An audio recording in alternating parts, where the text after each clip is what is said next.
بسم اللہ الرحمن الرحیم۔ قربانی کا گوشت تقسیم کرنے کا طریقہ کیا ہے؟ آیا یہ تقسیم کرنا جس طریقے پر ہم نے سنا ہے اور ہم پڑھتے بھی ہیں کہ اس کو 3 حصوں میں تقسیم کرے، ایک حصہ اپنے لیے، ایک حصہ رشتہ داروں کے لیے اور ایک حصہ غریبوں کے لیے، آیا یہ ضروری ہے یا نہیں؟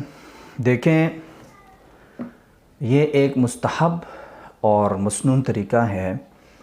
اگر کسی نے اس طرح کر دیا تو اچھی بات ہے، کرنا بھی چاہیے، کیونکہ اس سے جو رشتہ داری ہے اور جو اخلاص اور محبت ہے وہ زندہ ہوگا۔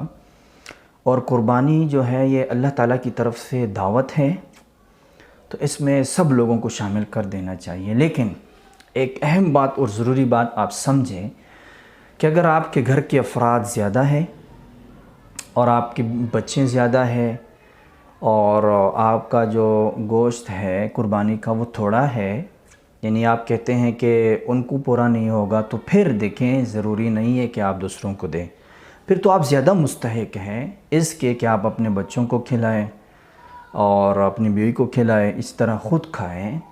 لیکن اگر وہ زیادہ ہے اور وہ آپ کی ضرورت سے زیادہ ہے تو اس صورت میں پھر آپ بہتر یہ ہے کہ آپ اس کو 3 حصوں میں تقسیم کریں، ایک اپنے لیے، ایک رشتہ داروں کے لیے اور ایک جو ہے وہ غریب مسکین لوگوں کے لیے۔